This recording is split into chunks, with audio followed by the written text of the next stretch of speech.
Hello everyone, LoaphMeat here, playing, coming back to Fallout after a very long hiatus. I mean, Jesus. Oh man, well, a lot has happened. I basically gave up on my melee badass series to focus on a couple other things. There's quite a few things that were going on. One, I started a new job and kind of gave up YouTube for a while. The other being, I gave up my Melee series right around the time the DLC started dropping. And what happened was, I was like, oh man, I really want to play that DLC, but I haven't had more fun playing any other character than the Melee. So I was like, fuck it. I'll just play through the game as my badass Melee. And what happened is I leveled up a whole bunch just from playing the game, all of the DLC, including Nuka World and the Mechanist, or whatever that one is called, in Far Harbor. They were all amazing. In fact, you can see some aftermath from Nuka World right here. Oh, my cat's getting right up in the mic. Go away, Patrick. Alright. So, this marker basically means a raider gang I control has taken over this area. I haven't sent them to my Red Rocket base. I still care way too much about that. My home. I love them. I love everybody here. The kisses. Okay, so I'm at level 81. Yeah, there it is. And man, am I over leveled. I'm still using very hard difficulty, but for the most part, it's very easy. Like, I am one-shotting enemies left and right. And there's a few things that I realized about this build. If you watched earlier in my series, I showed a duplication glitch, which allowed me to level up my charisma, and I did the same thing for endurance here. But just to kind of give you a quick recap, basically, when I started the Melee Badass series, I showed you the bare minimum you need to be completely freaking awesome. And I showed you some tips on how to survive on higher difficulties using only melee, because it can get pretty tough.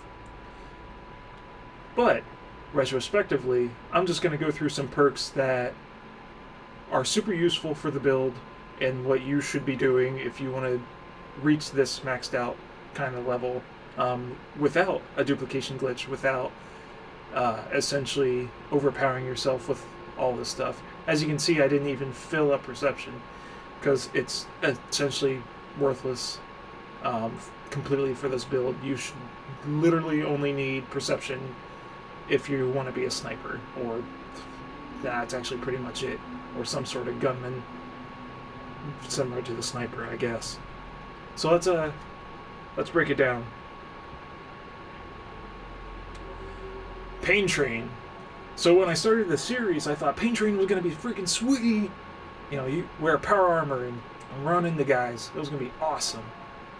Turns out that it's actually one of the weaker abilities for the Melee Badass, because I've actually just reached the point where I don't even need to wear power armor. Now, power armor is still very useful on higher difficulties if you're going melee early on. Like, I still recommend that, but what I found is that Pain Train is actually counterintuitive to what you want to be doing most of the time, which is using VATS. So if you're in VATS, of course you want to pick up the Blitz, and I'll explain that in a little bit. That's over here in Agility. But as long as you're using Blitz, that's where all your damage is coming from. So in Pain Train, you basically are able to run over enemies while in your power armor, but you're barely ever running unless you're running within range to use VATS. So basically you don't need Pain Train. Rooted is absolutely amazing. Still use that. Highly recommend. Just use it. Because Rooted increases the damage you do with your melee weapons if you are standing still. Well, it turns out that if you're in VATS, the game registers you as standing still. So even with Blitz, which increases the distance in which you're able to use VATS. It still counts as standing still, even though you're running across the room. So, rooted for sure.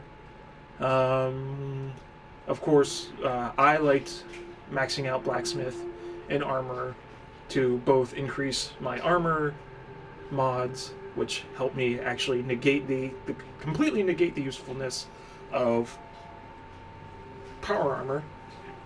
And of course, the weapon mods allow you to really deck out your weapons.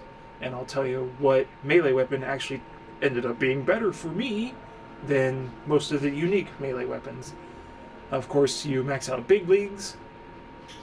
That's about it. I didn't even put points in Iron Fist. You could do a fist build, and if you do, then power armor is helpful because you can actually use the armor mods to give yourself Tesla fists on your power armor, which is freaking sweet, but I don't like it. So that's for the strength.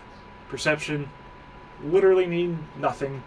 I dug a little bit in here because I wanted to get in, as I played on my own, sorry guys, I wanted to pick some locks, and I was like, I'll pick up some explosion perks to go to give me some ranged attacks.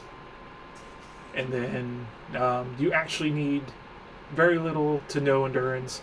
I picked it up because I got tired of having to have Stim Pack with me all the time, so I gave myself Life Giver to regenerate my health. Aqua Boy, super useful if you spend a lot of time in water or around water. Helped me with Far Harbor. But that place is a ton of water, so you don't take radiation for swimming. I picked up one perk in Rad Resistance, and I kind of regret it. It's useless. And I took Solar Powered so I can regenerate more health. That was just a pickup for me. You don't need it for the Unarmed Badass. You still need Lone Wanderer for those sweet, sweet bonuses of just being alone. Actually, I believe they added one more perk to Lone Wanderer after Nuka World, which just makes you even more powerful if you're alone. And it's one of the most overpowered perks in the game, in my opinion. So, when you're building this character, at least put 3 into Charisma. You could put 2 and then pick up the bobblehead, but at least do that. Intelligence, completely useless. Don't do anything with it. I maxed out science, and I put a couple points in robotics because of the Mechanist DLC. Of course, in agility, there's 3 major perks you're going to really like. Action Boy, of course, regenerates your action points. You're going to be using that a lot. Moving target, you don't technically need, but it certainly helps you survive out there in the wasteland if you're running or around, whatever. And then, of course, Blitz, which if you're a melee build, you absolutely need this. There's literally no way around it. You just need it. As I mentioned earlier, maybe I should explain what it does. So, when using VATS in melee, the distance you can actually activate VATS is increased. So, voila! You can now poke somebody in the eyeballs from 20 meters away. And, of course, the greater the distance, the greater the damage. So, eventually you can reach the point where you can just one-shot everything. Luck is actually, you don't need any of this. I actually just leveled up luck. I don't even use my critical perks because I'm just already one-shotting everything with how powerful things are. But you do need Idiot Savant because if you're building this without being Cheaty McCheaty your face like me, you're not going to have any intelligence at all. So Idiot Savant helps you level up, and then Bloody Mess, of course, just gives you whatever. So it's really cool. Auto-saving. Why you do that to me? Look at my settlement. I love this thing. I love you. And I love you. You're alright. And there's my dog. Hey, there's that XO1 power armor we got in that episode where I jumped off the building. That was sweet. I had fun. As you can see, The armor I'm wearing is all decked out. Do. So, once you maxed out your perks and armor, and once you reach a certain point in the Underground Railroad uh, quest line or series of quests, you actually get a perk that allows you to upgrade clothing called Ballistic Weave. Now, Ballistic Weave adds like 110 damage resistance to pieces of clothing, which I put on Newsboy Cap because I think it matches what I'm wearing, and armored army fatigues. And what's really cool about the army fatigues is it increases your strength and agility by 1, so it's by far the best piece of clothing that you can get for Ballistic Weave. Also, what's awesome about the army fatigues is that you can wear armor on top of that. And of course I got my freefall armor legs, so it kind of looks like I have chicken legs because they're actually the lowest form of the armor, whatever. Overseer's right arm guard, combat chest piece. Of course I wear sunglasses for fun, makes me look cool, and combat left arm. So the combat armor is also one of the best armors to wear on top of the armor fatigues. Now the weapon I'm using that you get from Nuka World that is absolutely devastating. Look at that. The throat slicer. It's a knife. It's a knife! Crikey! And it does 495 damage. So it's already fast as shitballs, and you're fucking going, ha ha! Poking eyeballs and penises out left and right. It's ridiculous. Just look at it. Let's compare it to something that's a little bit bigger. What do I got on me? So that was almost 500. Crim's Tooth, only 300. And it's like double the size. WTF, mate? I just got, what's this? A baseball bat. It has like half the swing speed. Just about the same amount of damage. So, plus the throat slicer also uses way less AP when you're in VATS. And of course, as you can see, me running around my amazing complex. Yeah. I'm using little to no AP whatsoever. Pretty awesome. I like it a lot. I have been very busy working on this build. I will probably... I was thinking about making this the conclusion, but I'll do one more video of this particular build going through a dungeon so you can actually see what kind of like cranked up damage this thing can deal out.